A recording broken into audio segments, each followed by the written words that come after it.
Salut à tous, bienvenue à cet espace réservé au Covid-19.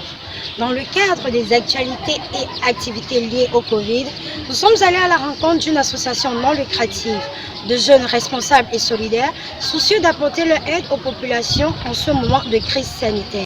Nous accueillons à l'instant Gabriel Godin, président fondateur de Giresol. Bonjour Gabriel.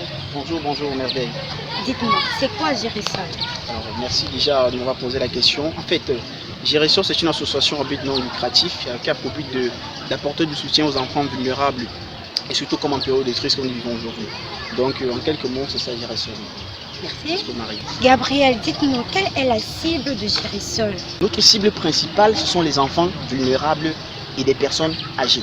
Alors, c'est vers ces personnes que Giresol adresse le don et leur soutien. Bien évidemment aussi à la jeunesse, mais la cible principale, ce sont les enfants vulnérables, les petits. Parce que, rassurez-vous, ils n'ont presque rien. Et généralement, ils sont délaissés. On se dit que pour les plus petits, rien ne peut les arriver. Alors, c'est là notre cible.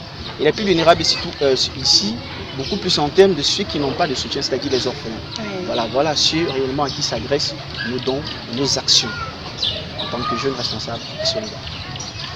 C'est impressionnant de voir des jeunes qui se donnent corps et âme à la cause des nécessités.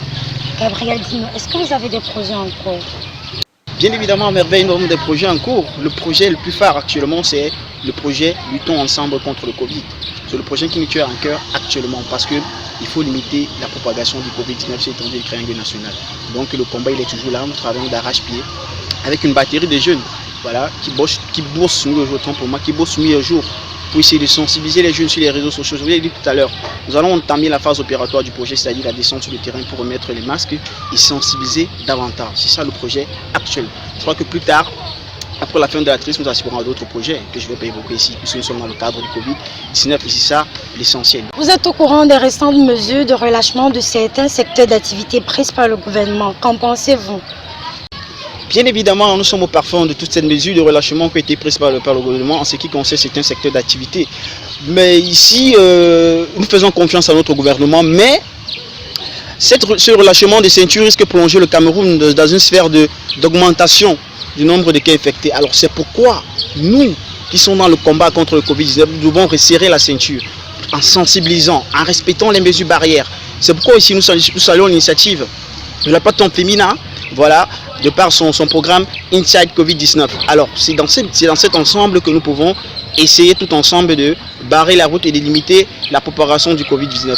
Donc, pour ce qui en ressort du relâchement des mesures, nous faisons confiance à notre gouvernement, mais nous, qui sommes au front contre le Covid-19, nous serrons la ceinture de telle en sorte que nous puissions limiter le nombre de cas jusqu'à la fin de cette crise. Merci Gabriel d'avoir répondu à nos questions et vous à la maison d'avoir regardé. A très bientôt pour un prochain entretien. Ensemble, observons les mesures barrières prescrites par le gouvernement et restons chez nous.